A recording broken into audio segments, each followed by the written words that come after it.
there's been, I guess I could say there was a time of mourning it, Sure, you of know, course. mourning what I thought that it was going. Been honest with me. I don't need to be here. I don't, you know, and I took. The damage is done, so deep, so final. There's no going back. Not now, not ever. That's what it felt like when Christine Brown declared her marriage to Kody over no ceremony, no counsel. Just the truth. She was done. But Kody insisted. She'll get permission from the church to leave him like she needed his blessing or a man's religious stamp of approval to walk away from years of pain. But when Mary quiet, loyal Mara actually did follow the church's protocol to formally end their marriage, Kody suddenly changed the rules. Now, according to him, it's unnecessary. Why? 'Cause he decided it's been over 4 years. No need for church approval anymore. Because Kody no longer recognizes the church's authority. Let that sink in. It's the same man who tried to shame Christine for leaving without a blessing now tells Mary that the rules don't matter. It's because they only ever mattered when they served. His narrative. This isn't leadership. This isn't love. And it's crumbling. Back in the early days of Sister Wives, Kody portrayed himself as a man of faith, family, and fairness. But over the years, especially since Robyn entered the picture, that image has shattered. The love, gone. The unity, destroyed. The truth, finally unraveling. Kody walked away from his first 3 wives, Christine, Janelle, and Mary. Worse, he emotionally abandoned their children. But instead of humility, we got hypocrisy. Christine was vilified for leaving without church permission. Mary was dismissed after doing it the right way. He pushed Mary out the door with one hand, while the other hand reached for her bank account. She remained on the show, not out of love, but likely out of financial survival. She was still filming, still generating income for him long after their emotional connection had died. Now fans are asking, was the mansion sold to finally pay out Mary and Janelle for Coyote Pass? Or was it just another move to fund Robyn's ever-expanding empire? And let's not forget the children. Kody demanded Janelle kick her boys out the moment they turned 18. But Robyn's adult children, still living at home? No pressure, no threats, no ultimatums. What happened to equality? What happened to being a father? Kody Brown has become the very thing he used to condemn her. Manipulative and emotionally vacant. Once a man who laughed, who hugged his children, who claimed to value family. Now reduced to a shell of control and resentment. He clings to old grievances, especially Mary's emotional affair, while ignoring the years of neglect and pain. He uses guilt as a leash, rewriting history so he's always the victim and never the cause. Meanwhile, Robyn is always there hovering, listening. Inserting herself into every private conversation like a silent puppet master. When Kody went to Christine's kitchen, who was in the background? Robyn, watching, waiting, interfering. Can Kody even speak to his ex-wives without her shadow lurking behind him? Can he think for himself anymore? This is what manipulation looks like. This is what spiritual control and emotional abuse feels like, changing the rules to fit the moment. Rewriting truth to protect pride and punishing women for walking away, when they finally realized they were never free. Christine was never free to speak her truth without being told she was disrespectful. Mary was never free to grieve her losses without being reminded of her mistakes. Janelle was never free to parent her sons without being accused of dividing the family. Now the illusion is shattered. The church didn't matter to Kody, not really. The family didn't matter, not truly, only the image. It's only the control. And as it fades, as the spotlight dims, and the truth screams louder than the edits ever could, one thing becomes painfully clear. Kody and Robyn were never building a family. They were building a kingdom. It's one where only 2 people held the crown and everyone else was just a pawn. Call to action optional for YouTube video. If you've been following Sister Wives and felt this shift, comment below, when did you realize the truth about Kody? Was it Christine's bold exit? Janelle's quiet strength? Mary's long silence. Don't forget to subscribe for more deep dives into the truth behind the family that fooled a nation.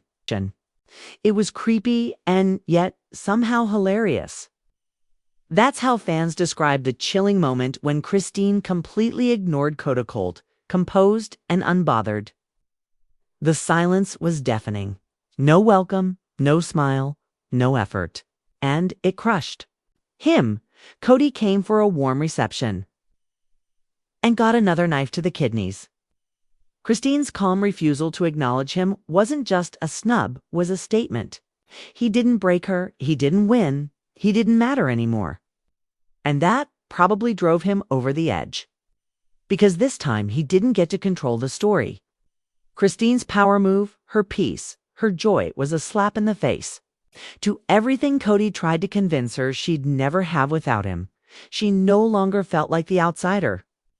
He was the one on the outside now, and she wasn't uncomfortable anymore. She was finally free. Meanwhile, Janelle Brown is building a whole new life, one that has nothing to do with Kody. Her new farm project. Tea Farm in North Carolina is more than just a venture, it's a legacy. One Kody has no part in. And the kicker. Janelle got Caleb in the divorce. That's right. Kody once said he was so attached to Maddie's husband, Caleb.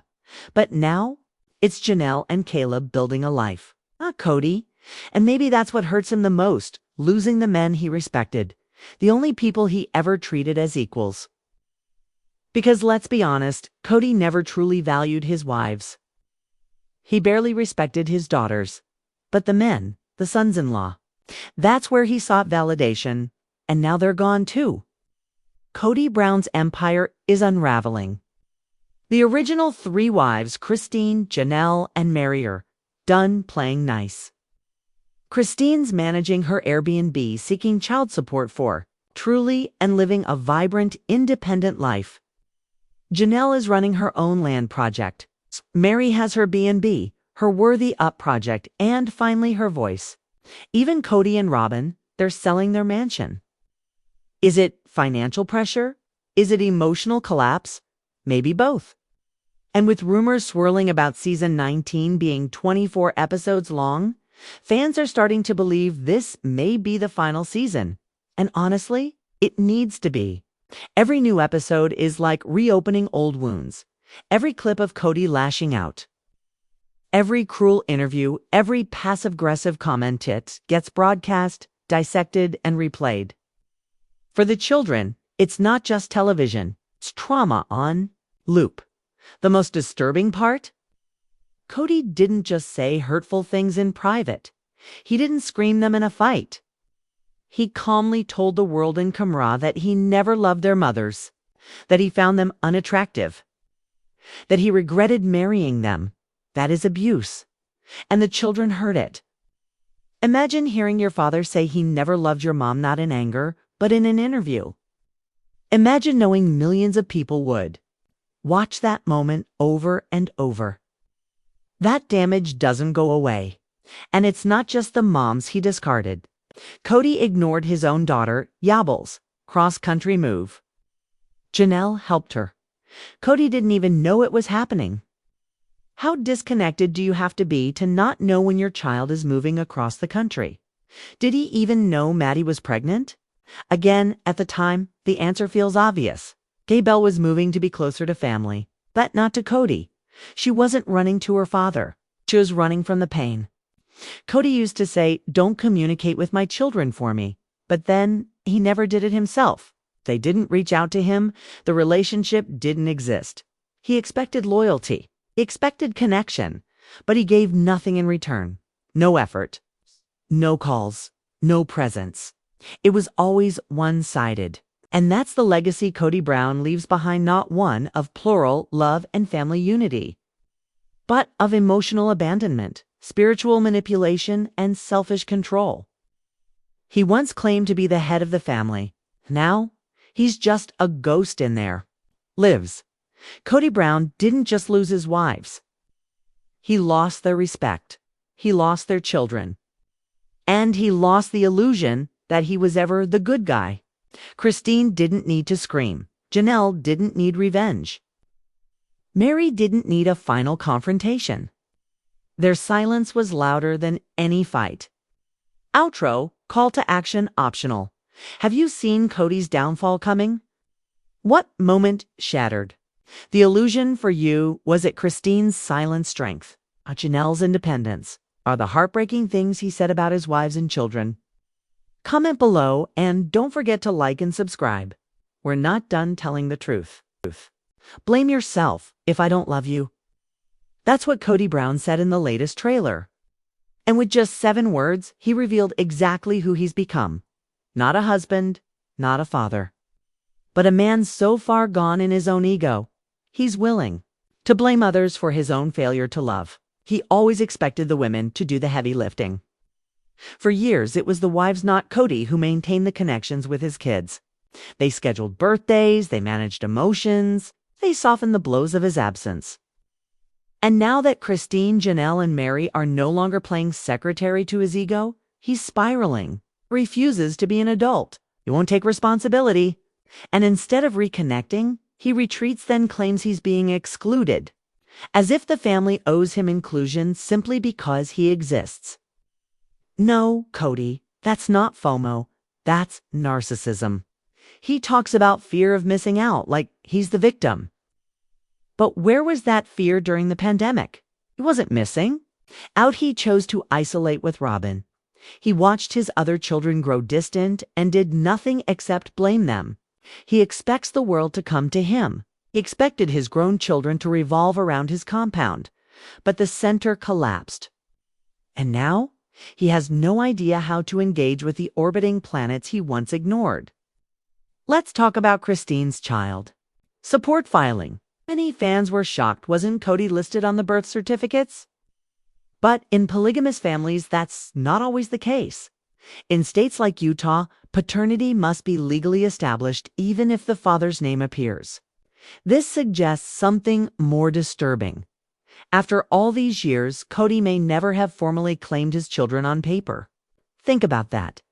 He fathered 18 kids. But when it came time to legally commit, he might have stayed silent. As fans begin to dissect his every word, another pattern emerges. He uses language he doesn't understand. From misusing transmute and transmorph to deflecting with buzzwords. Kody fumbles his way through pseudo-intellectualism while revealing deep insecurities, especially about his education. His father went to college, Kody didn't. And now his own children, particularly the OG 13, are better educated than him. That hurts his pride. Instead of being proud, he demands obedience. He can't handle being questioned. And when those questions come from kids who see through him, he labels it as betrayal. Let's go back to that shocking quote. Blame yourself if I don't love you. That's not a slip-up. That's who he really is. If someone's behavior bothers you and you love them, you communicate. You don't weaponize affection.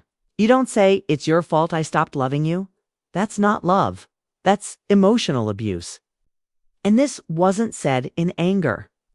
This was calm, calculated, and filmed for national television. He said it knowing his children might see it. He said it knowing his ex-wives still carry the trauma. Where was this attitude when Mary was desperate for connection? She clung to the marriage long after it was dead. She waited, hoped, believed. If he had told her then what he says now, I don't love you. It's your fault. Maybe she could have freed herself sooner. Before the catfish, before the heartbreak. Before she helped buy property for a dream she was never going to be part of. And Robyn, if this isn't the moment she wakes up, what will be? He didn't say, blame yourself if I'm broke, which might actually make her leave. He said love is conditional. Love is conditional. As long as she's loyal and silent, she's safe. But when the money runs dry, will she still be clinging to the sinking ship? Let's be real. The story isn't about Kody anymore. Fans no longer care about what's next for him and Robyn. There's no redemption arc, no comeback. We're watching something else, now the rise of the original 3 wives, Christine, Janelle, Mary, carving out new lives. Their kids stepping forward with grace, independence, and honesty. They're healing. They're thriving. And they're doing it without him. Kody Brown always wanted to be the center of the family. Now he's not even on the radar. He thought they'd always come back. But they've moved on without him, without his approval, and without his control. Call to action optional. Have you seen the new trailer? What was your reaction to Kody's shocking statement? When did you stop believing in his act? Drop your thoughts in the comments. Let's talk about the real heroes of this story, the women and children who finally walked away. There are moments on reality TV that haunt you, not because they're loud or shocking, but because they're quiet. Because they show you who someone truly is when they think no one's paying attention. At the baby shower, Kody and Robyn drifted toward a girl whose presence could no longer be ignored. Her name is Isabel Brown, Christine's daughter. Once the pixie child who clung to her dad's neck, now a composed, radiant young woman who carried herself with quiet elegance. But what hit fans hardest wasn't just her beauty or grace. It was the way she gently pulled away from Kody and Robyn and moved closer to Christine. A small gesture, but one that screamed volumes. She chose her mother, and in doing so, she revealed everything we needed to know about where her heart lies and what she's endured behind the scenes. Part 1, Isabel's journey from obedient daughter to quiet survivor. There was a time when Kody Brown couldn't get enough of Isabel. In the early seasons, she was one of the cherished pixies, often seen in his arms even when the camera wasn't focused on her. She was his little princess, full of light and laughter. That's what makes the abandonment so soul-crushing, because he didn't just drift away from her, he discarded her. Fans still remember the scoliosis storyline, how Christine's teenage daughter was struggling with intense back pain, fear of surgery, and a father who could barely be bothered. Instead of compassion, Kody sent her to a bizarre scoliosis camp filled with unscientific, exhausting exercises. Isabel tried to believe it would help. She followed every instruction. She cried from pain. She braced her body day and night. And yet, the curve in her spine worsened. And when it didn't work, she blamed herself. As young as she was, Isabel believed it was her fault. That if she'd just worked harder, obeyed more, bent further, she could fix herself. But she couldn't fix what Kody refused to acknowledge. The interview that broke everyone there was one scene that brought viewers to tears. Isabel, in a quiet voice, confessed on camera that the brace hurt constantly, that the exercises had taken over her life. And then the tears came. She couldn't go outside. She had no time for friends. School was overwhelming, and her father scolded her for not taking it seriously enough. What kind of father sees his delve? What kind of father sees his daughter breaking down in pain and chooses anger over empathy? She didn't need a boot camp. She needed a dad. Christine was her only anchor. Christine stayed by her side the entire time. She was the one who scheduled the appointments. She was the one who listened. She was the one who fought for surgery when it became obvious the camp was a cruel joke. And when it came time for the operation, Kody didn't even come. Let that sink in. His daughter undergoing major surgery to correct a debilitating spinal condition, and Kody Brown couldn't show up. He made excuses. He blamed travel restrictions. But the truth was chilling. He didn't want to risk leaving Robyn's house. From pixie to pawn, that's what makes his sudden interest at the baby shower so gut-wrenching. His attempt to get close to Isabel wasn't about her.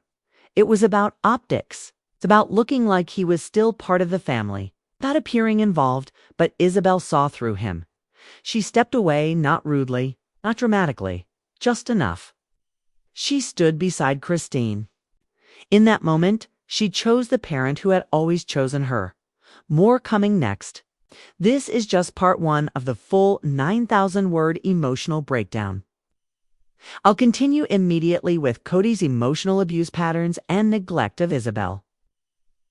The tragic dynamic of favoritism versus abandonment how his hypocrisy mirrors the behavior of his own father. Robyn's role in controlling the narrative, the slow unraveling of the favorite wife illusion. He walked away when she needed him most. He made excuses when she cried in pain. And when her spine bent under the weight of a condition he ignored, she still waited. But Isabel Brown wouldn't wait forever. She stayed with the one person who never abandoned her. Her mother, Christine. And in that choice, Isabel dealt the final blow to her father's legacy.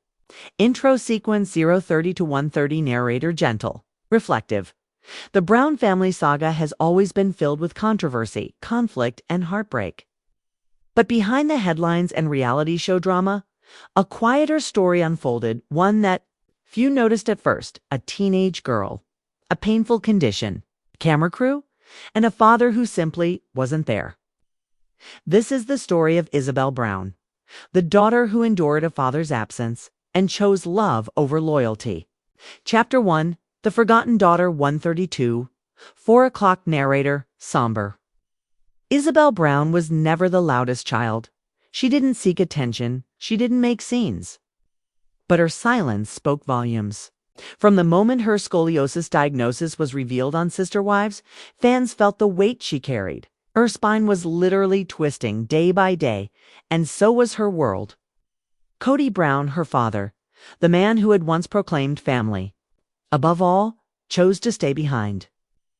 He didn't go with her to the surgery. He said the risks were too high. He cited COVID protocols. He rationalized. He deflected. But a daughter doesn't forget the face that isn't there when the anesthesia hits. A daughter remembers who held her hand, Kay, and who made excuses. And in that moment, something cracked. Not just in Isabel's back, but in her faith, in her father. Chapter 2. Christine's unshakable love for a clock to 6:30, narrator softly emotional. Christine, meanwhile, was steady, present, fierce in her love. She cried in silence. She made the arrangements. She bore the weight of decision alone, but she never once backed away. And Isabel saw that. She saw a woman abandoned by her husband, standing alone in hospital corridors, navigating the heartbreak of a daughter in pain, and she stood with her. It was there in the stillness, in the tears, in Christine's unwavering presence, that Isabel found her anchor. When Kody told Christine he no longer wanted an intimate marriage, when he emotionally distanced himself from her, Isabel saw it all. She absorbed it. And slowly, what began as a young girl's hurt became a quiet defiance. Chapter 3. The Quiet Rebellion, 6:30 to 8:30, narrator firm. Building intensity, Isabel never screamed at Kody. She didn't confront him on camera. She didn't need to. Because